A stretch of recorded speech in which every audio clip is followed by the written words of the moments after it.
Good evening, good afternoon, good morning. This is Forever United TV, your one true Mancunian channel for all Manchester United news. God knows why I started like that. I'm just on a buzz tonight because I'm watching Amorim football right after this, and he is going to hand Pep a new one. Seriously, he's going to tear it anyway. Enough of that. So let's get into what is happening with Manchester United. Like I said, your number one station for all of your Manchester United updates in detail and depth, and with a little bit of a variety.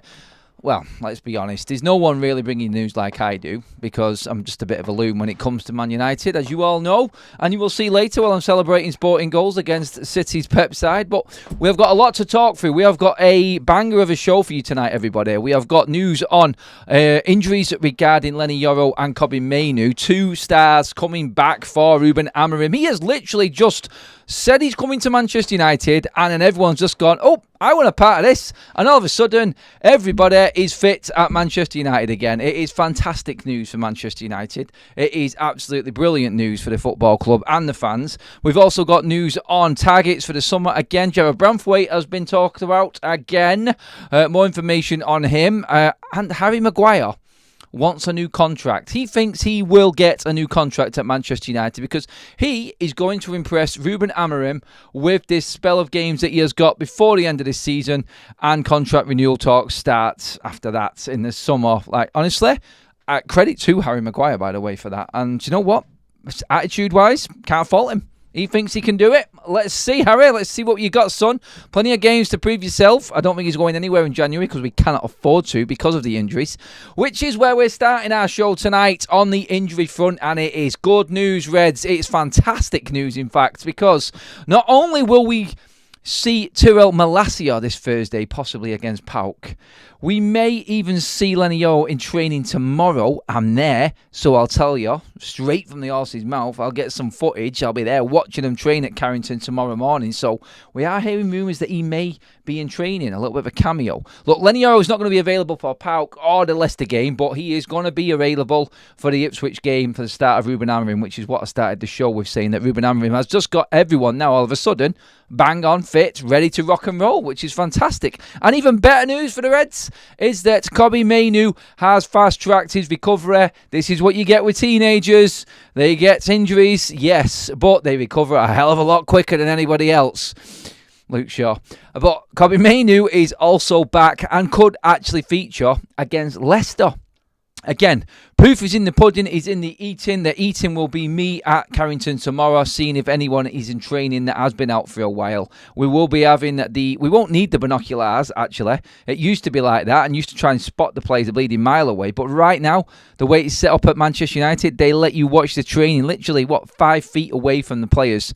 So you can hear everything, all of the conversations, everything that's going on. And I will report back to you tomorrow after our live show. I'm heading out to Carrington to watch open training and get into that press conference with Ruud van Nistelrooy ahead of the action tomorrow night. Thursday night. So yeah, jam-packed day tomorrow, jam-packed show tonight. That's where we're starting right now. I want all of your opinions, of course, on Lenny Yoro and Kobbie Mainoo. I'm going to go through all the headlines, where these stories have come from. I'm going to say it all out, lay it all out for you guys. You just then get into the chat and let me know what you feel. I put a poll up right now just to gauge everybody's mood with this and how they see things happening. Do Lenny Yoro and Kobbie Mainoo walk straight into a Ruben Amorim side? That's the poll question right now. Kind of an interesting one because it's a clean slate. So Amorim walks in, Kobbie Mainoo and Lenny Yoro are both fit.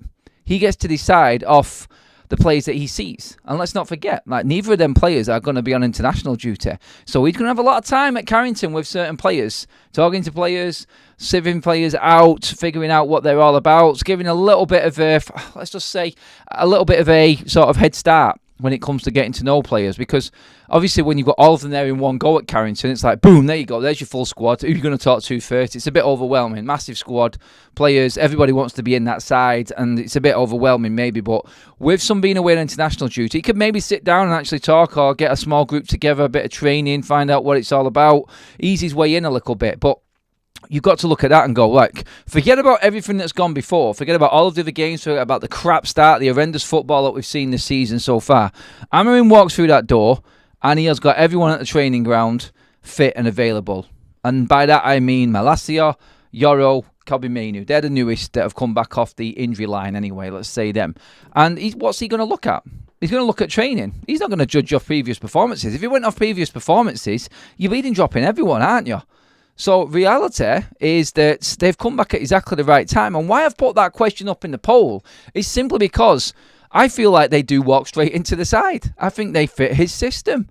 Everybody's got a clean slate, so it doesn't matter how you've been playing for Ten Hag, how you've been playing for Van Nistelrooy. Yes, we spoke earlier on today. Will Van Nistelrooy have any input or give Ruben Amorim any sort of insight into who is the right player to come into this side? I don't know. We will see. Time will tell with that. But ultimately, you look at what Manchester United have got there available now, and Amorim has got plenty to pick from. And Kobbie Mainoo and Lenny Yoro, they just walk into that side for me. That's how I feel anyway. Obviously, I want you all to give me your opinions on this, get voting on the poll. I hopefully haven't convinced anyone, because we like to give you your opportunity to have your say on shows like this. This is what we're all about here on FUTV. We like to get the community involved with everything that's going on. But 80% of you are saying yes, Lenny Yoro and Kobbie Mainoo both walk straight back into that side under Amorim. They fit his system. Let's be honest. I said all along, remember we did the show with Alice last Friday, and I said I think it's a Ugarte and Kobbie Mainoo midfield. Bruno may be a shadow striker, but I look at Lenny Yoro central or on the right-hand side of the back three, Kobbie Mainoo in the middle, Bruno probably pushes further on, and then you've got to decide between Rashford and Garnacho. So with Rashford not on international duty as well, Garnacho is away.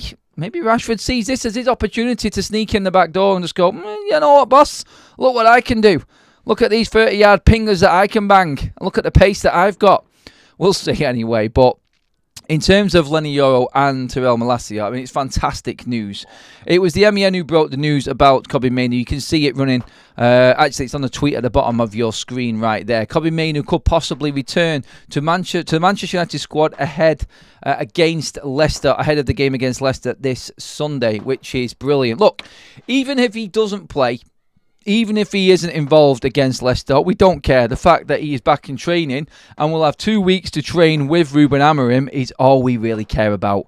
United should have more than enough to beat Leicester this weekend. They really should.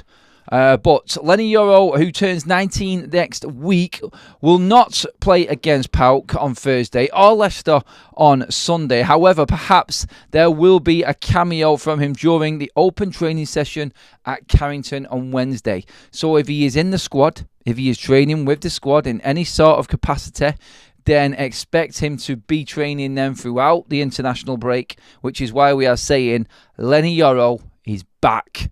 Remember when we were talking about Lenny Yoro and him not being available till January? Slash 2 months off that bad boy. And in he comes. Middle of November, Lenny Yoro is back. More defensive options. And by the way, Johnny Evans was back in training. We'll confirm all of that tomorrow as well at the training ground. So Johnny Evans is back. Lenny Yoro is back. Malacia is back. Kobbie Mainoo. Ouch! Selection headache. Thank you. Thank you. Let's see what Ruben Amorim can do with this squad. Let's not just say team. Let's look at this as a squad. Yeah, that is what's important in all of this. He's got selection headaches, and all we wanted was selection headaches. It's fantastic news. Obviously, I'm absolutely buzzing that we've got this news right now and that we have got this opportunity now to see what a real manager can do with a squad full of players. Yes, Ten Hag didn't have that opportunity. He has had at the start of the season, but he's not used certain players. Did you all see what Amad Diallo posted out on Instagram earlier on today? See, I was talking with Saeed on the show earlier on. Thanks for watching that show. We did a cut list of players that we don't think that Amorim will keep by the end of this season. So go watch that after this show is finished. I'll catch up later on, in fact. We went through the list, but as we were talking, Amad Diallo actually posted on Instagram, and he said he actually just reposted a stat list, top 10 footballers to make, I can't actually remember what it was now, to like make progressive dribbles into the box or progressive dribbles, successful dribbles throughout the top 5 European leagues in European football, and he ranked 7th on that list, and he's hardly kicked a ball. Now, obviously, he's just reposted that. It's social media. Everything can come from social media posts. Do we like it? Will Amorim like it? Is he trying to force the issue? Or is he just saying, hello, I'm still bleeding here. Like, pick me. My stats stand out against everybody else's, so why are you not picking me? Honestly, like, if you get to Ahmad's situation, I'm not keen on the social media aspect of things personally with players. I've always said it before, I think it needs curbing from the club. There needs to be rules. Certain players can do what, respond to certain things on social media. Just curb it a little bit, shall we? But, like, with Ahmad, it feels different. And I'm not bailing anyone else or making excuses for Ahmad on this here. I just feel like he has got an excuse to actually just like try and blow something up, because I just don't understand why he's not in this side. Is something drastically going wrong on the training ground right now? I don't know. Has he upset someone? It is absolute mental how he is not in this side for what he's doing on the pitch. We will see. Hopefully it changes with Amorim, but he has got an abundance of talent to pick from there. We all know that these players are talented. We all know that they've also been underperforming. And the scary thing is, like, will they ever find that form that we all know that they've got? Or will they actually discover that potential? Will they fulfill that potential, I should say, that we all know that they have got?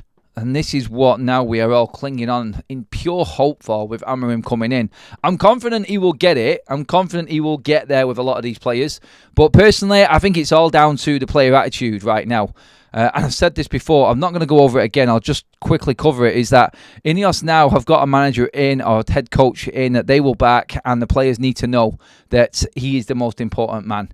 And these players, if they don't perform from now until the end of this season, the door is waiting. Me and Saeed picked out 10 players that have played in the first team this season, apart from Luke Shaw, who could be out of the door. Out of the door this summer, that have played in the first team this season. 10. We nearly picked a team that should be going from Manchester United. And that puts it all in perspective. Start showing us what you are made of. Start performing for Manchester United. Otherwise, sling your bleeding hook. Get out of the door. That's all I'm going to say. Thanks for all the likes, everybody. Keep them likes flying in. Make sure you have subscribed as well to Forever United TV. We are live constantly, 7 days a week, bringing you a variety of content. Like tomorrow, we are at Carrington after the morning live show, so make sure you tuned into that. Straight after the show, by the way, we're watching City against Sporting. Amorim watch time, everybody. We've got a watch along going on Big Up. Link is in the live chat right now, or a top link in the description below, everybody, so get onto that as well. And there are things I can do on there that I cannot do on YouTube, and that is why we have got Big Up as our platform for all of the watch-alongs and specialist shows as well. So if you haven't already, get across there, completely free. The link is there. Right after this show, we're going to fly across and we're going to watch Pep. We're going to watch Pep Tays flood that pitch over there in Portugal. Bring it on, baby. It is Amorim watch time. Let's get into the chat and let's see what people are saying. Super chat from Flash Talks. Hilarious United couple this week. Go check it out. Flash Talks, thank you. The United couple podcast, me and Kaz, all the stuff behind the scenes here on FUTV and our day-to-day life, all in one podcast. The latest episode is out now. The link is in the live chat and the description. Again, Kaz has just posted that up there. So make sure you go over and watch that as well, everybody. Give us some support on there and give us your opinions on everything. It's quite amusing, actually, even watching it back myself. Like, I am just an absolute head the ball. It's the only way I can describe myself. But this is what football does to you. It's craziness. Greg with a super chat as well. Thank you, Greg. Love that. Should we be blocking international players from going? I don't think so. I don't. I want to see these players now start picking up a bit of form, start getting a bit more consistent with game time, start getting used to playing games. If anything, if any of these players now are struggling when they come back from international duty, have we not got opportunities with the size of the squad and the players that are coming back from injury to actually fulfill that gap? Fill that gap. I mean, you look at Evans coming back, you look at Yoro coming back. If Martinez needs to take an extra day, so be it. You know what I mean? This is what the squad is for. I want Martinez in the side. But rotation is key, as we know, and we obviously need to rest players as well to make sure that they are fully fit for the rest of this season, because when we do come back and that Ipswich game kicks off a absolute bonanza of games, it is 2 to 3 games every single week, sometimes even more, for 3 months straight. So reality is, let's get Martinez out there. Let's get Garnacho out there. Whoever's going international duty, let's discover some form. Let's keep these players playing games, and then let's bring them back and maintain. Maintain, I mean rotate. Keep these players fresh. You've got a big enough squad right now, and let's just utilise what we've got, because there's other clubs in this league that are obviously hitting that injury train right now. It seems to have gone around in cycles, and everybody's getting a bit of a spell of it. Remember, we've had one, Liverpool have had one over the last couple of years, City have had none, but they have got a big one right now. Boo-hoo, who cares? We don't care. Deal with it. You're supposed to be the best manager on the planet. So, yeah, we don't really care. But right now, we have got an advantage that we need to actually tap into and take full advantage of the advantage, if that makes any sense at all. But you know what I mean. Lenny Yoro is the one that's really excited me to come back. And honestly, this sounds really mean. This sounds like I'm having a dig again, so don't really hold me to it. But I'm excited that he's coming back into Amorim's side and not coming into a Ten Hag side. I really am. Like, there's no bad traits, there's no bad habits, there's nothing he's picked up. Like, confidence should be high, and he's coming into a very, very progressive manager. And I think this system worked perfect for Ruben Amorim and Lenny Yoro. Really excites me. I think the midfield setup will suit Kobbie Mainoo even better, and it just takes us to a different level, I feel. With these younger players now, and now a system that they can work in, and actually, do you know what I mean? Like, know that it's not going to change. Like, he's very stubborn in what he does, Amorim. He doesn't change too much. He'll tweak it here and there, but he has his way. And I feel like it's an obvious way. And I think the players need that. Like we've said, and we've covered all of last week, and the people talking about Amorim, some of his former staff, some of the people that's worked with him. He has a simple, clear instruction, and it's really easy to understand. He has a complex style, but the way he breaks it down and his one-on-one communication, his man management, is why he is so successful. He has this system which everybody knows what he's going to do opposition-wise, but still can't properly figure him out because it's adaptable in so many different ways. But he makes them players believe in that system, and he makes them players feel like they can actually progress in that system and get better in it. So it's all about that. It's all about that. JT says, advantage, we're 13th. Well, we are now. We're getting an advantage now, and we need to take advantage of it because we are 13th, yeah. And we need to climb the table, so please do. We're going to win the league, it says Anthony Ong. No, we're not, but hopefully we do in the next few years. Stu says, I wanted Mount to prove everyone wrong for ages, but he's just making me look like a dick now. Just like Sancho did. Sick of backing dickheads and being proven wrong. Stu, he's on one. He's not happy. He's not happy about Mount. He's not happy about Sancho. I'm completely with him. Go for it, Stu. Let loose, mate, because they have let us down in terms of performance-wise. I don't think Mount has been brilliant when he's been on the pitch. Never mind when he's been available. Like, actually, when we have actually had him off injury, like, what has he done for us? He hasn't really pulled up trees at any point, has he? And I know that people will say and use the excuse, look, but if he's injured all the time, how can he find his form? Well, that's the problem. He's injured all the time. All of the time. And we're nearly 18 months into the man being here, and he hasn't put consistent games together yet. I can't remember seeing him start 3 games in a row. He may have done that, but that was, when? He's just too inconsistent, I'm sorry, and it's never going to work for him. He was on our sell list, by the way, earlier on. He is one of them players that should be going in the summer. If we can't get him on the pitch, then what is the point? Let's cut our losses and just find room for someone else to come in. Because as much money as we're going to lose, like, it wasn't an Ineos signing, and we have to cut our losses. Let's make what we can, make room for an academy player coming through. Stop putting these players in the way of the real talent that is coming into this squad through the academy, and handpick the players that will improve us, the definite winners in the transfer market. That's what we need. That's what we need right now. Modern Samurai is in the chat. 5 gifted memberships. Love you, mates. Absolutely brilliant. Them have gone to Ross. They've gone to Scully, Carnivore, Lars and Paul. Welcome to the members club, everybody. Make sure that you give a big thank you to Modern Samurai in the live chat for dropping them gifted memberships in there. Super Fat Frank says, can a permanent manager have only one system? It seems like it will get solved by the likes of Pep and Unai. He's not got one system. He's got a system that works in different formations.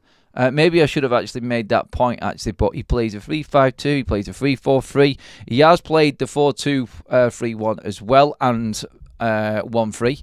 He's also done that, so there's plenty of adaptability within his system, but it works the same way. So what he trains into players is the way he wants to play, but in different formations and different systems. Everyone has certain roles, And that's why the players like Kobbie Mainoo coming in will adapt better, I feel. That's why you will get the best out of Manuel Ugarte.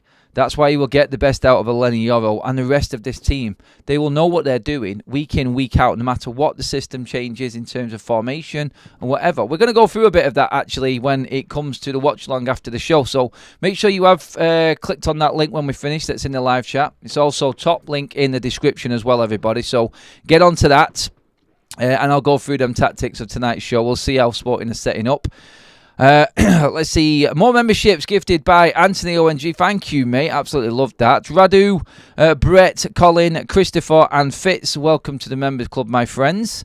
Hope you're all doing fantastically well. Welcome new members, says Modern Samurai as well. Jake Harrison in the chat. It's going to take a while to get the players we have adapting to this system. It could get worse before it gets better. I don't actually think so. I think we're going to get a little bit of a jump. I think it's simple. And like I just described then, when you've got a manager that can relay that message, that can get that communication down, and everyone understands it, his one-on-one managing, his man management works. And it doesn't take long for a player to understand what he's got to be doing, as long as that is communicated the right way. And I think that's his gift. That's what he's got. To turn teams around instantly like he has done at every job he's been to. And he's only had 3 managerial jobs, but he's been successful at every single one very, very quickly. And that's a big thing about it. So, again, yes, I am sort of optimistic, cautiously optimistic. But I do feel like he is going to have that impact. And the cautiousness is around United, of course. It's that poison chalice and what's going on with it. Quickly, before I forgot, I didn't bring it up before, Manchester United delaying the announcement for the stadium as well. God, we could see that coming, couldn't we? Like, we were expecting a verdict and an actual announcement in December. That's now not coming, probably until March, April. So, yes, I think they're having to take into consideration a lot more of the fans' thoughts. It was a tight vote when it came to 50,000 season ticket holders. I think only 52% went new stadium. There was 17%, I think, was unsure as well. So the majority are going towards unsure and new stadium. The rest, around 30% are on the Old Trafford redevelopment. So it's not so much back to the drawing board. It's sort of just looking around and probably looking at the area to redevelop as well, I think was said in the comments and the message that came out earlier on today. So, yeah, it's not dead in the water for the new stadium. I think they're just biding their time and giving themselves as much opportunity as possible to make the right call. And it's good that the fans are hearing about this, and it's good that the fans are being brought into the conversation. Let's just say that. I heard someone on TalkSport, on a talk show, declare themselves politically neutral recently, and I have decided that's what I am anyway. Enough about politics. Yes. Let's get away from that, Kaz. United Spotlights, how you doing, buddy? And then he picks the usuals. I can't get on board until I see change. Amorim, I'm all for, but until he proves he outing the players we need to out, I'm not getting overexcited. What if he doesn't out the players you want to out, and then he is successful? What do we say then? Do we give up on him because he's not got rid of the players? Or do we actually say, maybe these players did have something and it was the managers all along? There is a different way you can look at this as well. One of them players that a lot of people are saying deserves to be out of the side and needs to be sold on is Harry Maguire. But Harry Maguire has actually come out and said that he wants to fight for his place. In fact, he is not going to. You know what? I'm going to read you actually what was said with Harry Maguire. Let's just bring it up a second. Won't be a moment. Sorry, everyone. So, Graham Bailey has come out and said Harry Maguire will refuse to consider leaving Manchester United in the January or signing a pre-contract elsewhere in the near future. He wants to prove himself under Ruben Amorim, and he believes he can win a contract extension. Ooh, Harry, he's going for it. As of now, Manchester United have shown no desire to keep Harry Maguire beyond the expiry of his contract next summer. So, Harry Maguire thinks that he can prove to Ruben Amorim that he belongs in his squad. Now, here's a question for you all in the chats. If Harry Maguire was happy to be 4th choice centre-back at Manchester United, 5th choice centre-back at Manchester United, because let's not forget, he is obviously going to be in a back three with Ruben Amorim. That's the system. So reality is he's going to have a better chance to actually play. I think this is where Harry's looking at this. He's going to be looking at this and going, oh, actually, this guy's going to play free at the back. This guy's actually going to be using more centre-backs than what we would have before. So maybe I've got a better chance of starting games. Maybe if I just stick around and prove what my worth is, wait my chance, get into this side, then I can actually have an impact. I can earn myself an extension. I don't know what extension he's thinking about, but obviously your agents would know. Your agents would read into it. Harry Maguire's got an agent. Harry Maguire knows what's going on at Manchester United. The word is we haven't got a lot of money to spend. No, we can't bring many players in because of the situation that we're actually in. So, does he think, and has his agent actually told him that, you know what, there may be a chance here, Harry, that you stay and maybe get a new deal? We ain't getting any money near what we're on right now. We're probably not even going to get that at Manchester United if we get a renewal. But we've got a better chance here of earning more money than we have in terms of moving on. So, Harry Maguire and his agent are thinking right now, well, actually, maybe we could actually earn a new contract extension. Let's just hang around and see. Let's not agree anything in January with another club. Fight for our place. When Amorim comes in a couple of weeks, or in a week actually, then he's going to be using 3 centre-backs, so he's going to need more. That would be the way you would be thinking, wouldn't it? You've got a great chance of actually being part of the team. So I think that's his mindset. Personally, I wouldn't give Harry Maguire another contract. Nothing against him. I think we just need to move on. But if we haven't got the money, and Johnny Evans and Lindelof are sold, or moved on, in Johnny Evans' case, then is Harry the best of the bunch? And we buy another centre-back, another 2 centre-backs with him. We then have 6. Look, Harry Maguire, I don't think he's going anywhere. Not this summer, but the next summer, I think he'll be gone on a free. Because I think United have triggered his 1-year extension. And that will take him to 2026, I think, the summer of 2026. So he will then be a free agent to walk wherever he wants. In terms of his age, he's already into his 30s. So he's a player that you really wouldn't be looking to extend. I think United have given up on trying to sell Harry Maguire. He was up for sale the last 2 windows and didn't go anywhere. Look, he's a United fan. If he's got an opportunity to stay at United, he's going nowhere. He's made that clear. I mean, I have publicly been out before, slagging him off for his wages and calling him greedy. I know that. I was probably wrong in doing that, and I have held my hands up and said, look, Harry has proved himself last season for me as a squad player and someone who is just willing to be part of a squad and come on when he needs. And credit to him for that. I actually did give him credit for that. But now, when it comes to extensions, I think that's pushing it. I really do. I think United should be looking to use him and move him on in the summer. I don't think he is going to get a new contract. Look, I've got no issue with Harry Maguire being here the rest of this season at all, but I think we have to look past that and be real about this. He started to pick up injuries. Me and Saeed spoke about this earlier on. He started to pick up injuries now, whereas before he was very reliable with his injury record. He's getting to that age where he's struggling a bit more. I think United have had the most out of him, and I think it's time just to say thank you, Harry. It's time to move forward. We've got Lenny Yoro coming through. We've got 2 other centre-backs there. Look, for me, looking at what we need to do in the summer, if it comes down to it, and we're expecting Lindelof, Maguire and Evans to all go, if it was to keep one of them players, it'd be Evans or Maguire. Actually, I'd probably keep Evans. I think he's a better defender anyway. But when you've got 3 centre-backs and you're constantly playing 3 centre-backs, which we expect Ruben Amorim to do, look, he might not. He might change it. I hope he doesn't. I hope he sticks to the system that he knows and is trusted. If he's playing 3 centre-backs, we need to either keep one of them 3 or go out and buy at least 2 more. Because I don't know if United will be able to go out and get 2 new centre-backs in the summer with the money that we've got. Do we go out and buy a very good centre-back, and then we've got Martinez, De Ligt, Yoro, this new centre-back, and Harry or Johnny Evans? That's what I think Harry's looking at. I think he's looking at, even if he's not happy with me and players are going to go, and he's got 4 centre-backs there already, that's still not enough.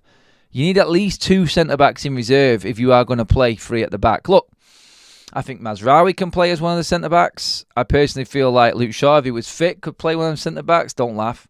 I know I'm not even counting Luke Shaw right now, but there are opportunities to put full-backs in the centre-back situation as well with the way that Ruben Amorim plays. So let's not discard it, but I think he feels he's got a chance, and I can see how he would see it. I personally would not take him on any longer. I don't think he's going to get a new deal. Play out this season, Harry. Give it a good go. Let's see where we are at the end of the season. I think that's important. In the centre-back situation, again, more news has come out today regarding Manchester United going back in for Jarrad Branthwaite. The story reads, Manchester United are plotting a fresh move for Everton centre-back Jarrad Branthwaite next summer. Branthwaite remains a top target for Manchester United on a list that Dan Ashworth believes he would suit Amorim's playing style of a 3-4-3. On top of that, we've also got sources close to Branthwaite say he is ambitious to play for a top Premier League club. United could face competition from Liverpool, who are also admirers of him. So in reality, Liverpool, yeah, it is competition because they've got a better chance of being in the Champions League next season. We haven't got that to offer. But will Everton really sell to Liverpool? I cannot see it. I really cannot see that happening. It sounds ridiculous to say that, but if you know Liverpool and Everton, I just don't see Everton ever doing business with Liverpool like that for a big player, that is, anyway. Of course, there are times when big rivals sell certain players, probably towards the back end of their careers. Very rare you would get the old Sol Campbell sort of scenario with Tottenham and Arsenal. I feel like Liverpool are never getting a player off Everton. They're never getting... Someone like Jarrad Branthwaite, anyway, definitely not. That is never happening in a million years. So, yeah, the reality for me is that United are in pole position. Obviously, we had the 2 bids turned down last summer. Jarrad Branthwaite, from that point, did not sign a new deal, though. And another year on, Everton not progressing any further than where he was last season, which is looking like the case so far. Then you look at it and you say, yeah, you're confident of getting him. 1 year less on his deal, and you probably get him at a better deal, at a better price.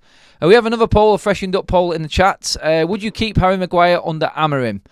We've had a few votes on this already. Get into the vote on this one, please, everybody. 27% of you have said yes, you would keep Harry Maguire under Amorim, and that's going past this summer as well. Obviously, he's going to be using him this because he can't get rid of him yet. And Harry Maguire, and Manchester United for that matter, are never going to sell any players, especially not defenders, in January. We need them. When you've got 3 at the back, like I just said, you need as many bodies as possible. It's going to be a big rejig in the summer in terms of what defenders United actually bring in and how many they bring in. But I don't think we're getting rid of Harry Maguire this January, so he's going to play this season. Would you keep him beyond that? That is the question, and that's the poll realistically right now. 73% of you have said no, you will not keep Harry Maguire in this squad. I agree. I wouldn't. Definitely not. I'm not, and that's nothing against him. I just feel like we have to move past him. Look, if we can't afford anyone else, needs must, I haven't really got too much of an issue with it. I think it would work well in a free as well. I think it would suit him, and we have done it for England. So I think you have to look at that as well, and that is a real factor when it comes to Harry Maguire. Branthwaite, I think, will be a top target for Manchester United. I really do. I think it would cost us the majority of our budget, though, and really, should we be looking at spending that elsewhere? Will Amas come through as a possible left-back / wing-back? Will Malacia suit that system? What's happening with Luke Shaw? Centre-backs? Definitely. They're on the list. Centre-back, left-back, striker, and a midfielder again. It's like every area of the pitch again, isn't it? I think we go into a priority list into every transfer window, United fans, and we're trying to pick the positions, and the conversation just keeps on spiralling out of control because we need to actually get players in certain positions all over the bleeding pitch. We need goals. We need a left-back. We need cover at centre-back. We need another midfielder because we're probably going to lose 2 this summer as well. Maybe even 3.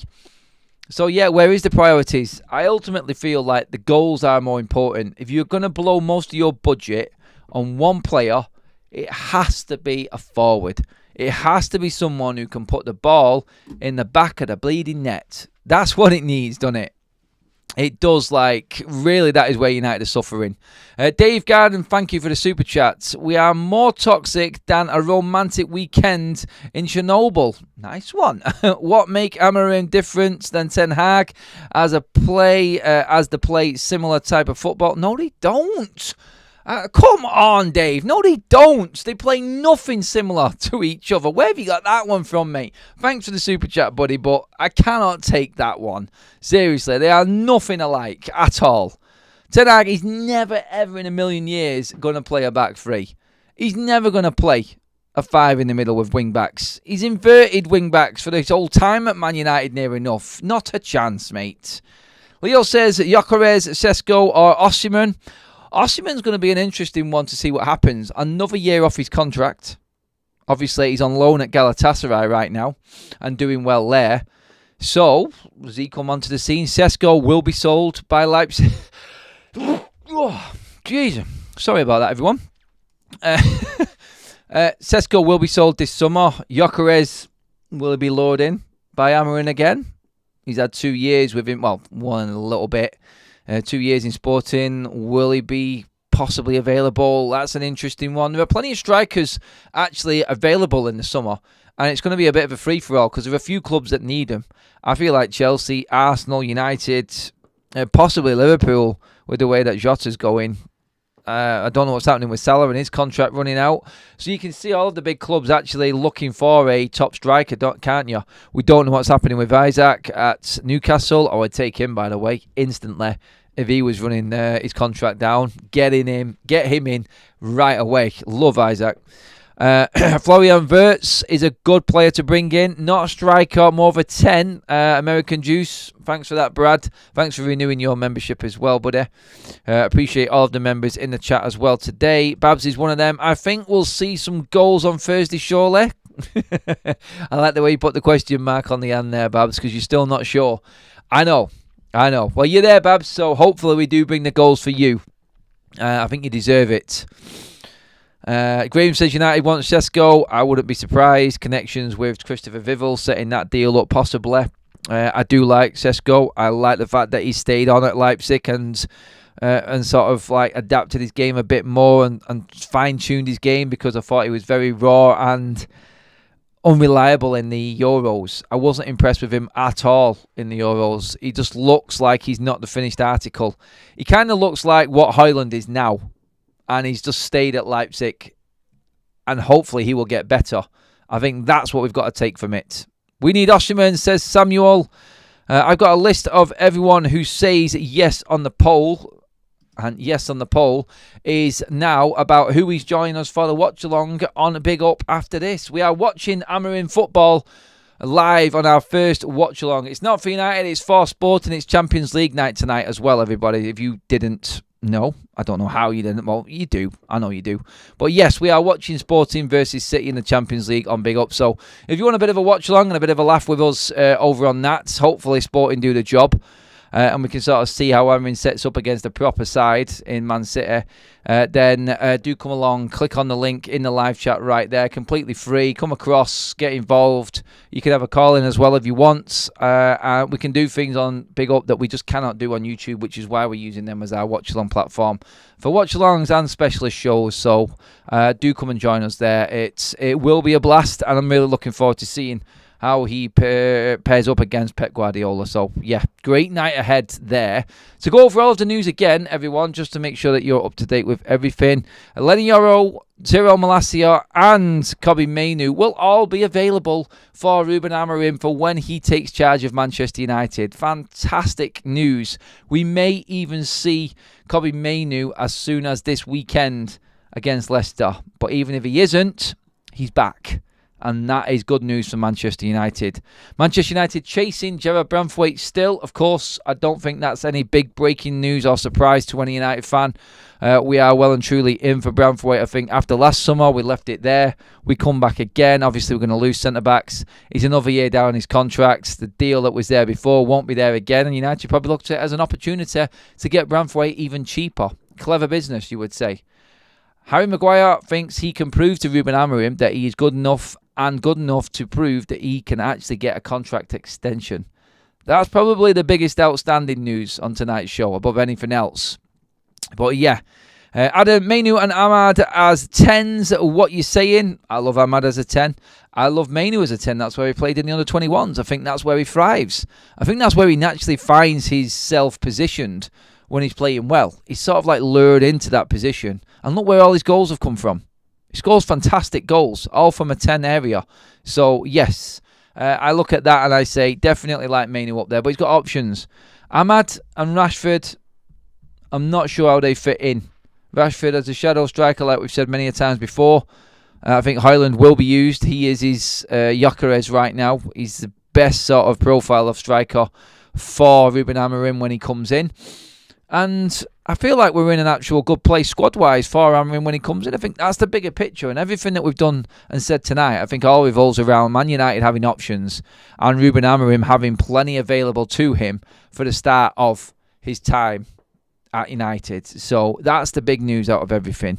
Please pray for my country today to still have democracy tomorrow. A big vote tonight. Big vote tonight over in the States, as everybody knows. Elon's at it again. Swap Maguire, Lindelof and Shaw for Branthwaite, says Hammer. Yeah, maybe. Leo says that's because Mainu is an attacking midfielder. Still shocks me people think he's a 6.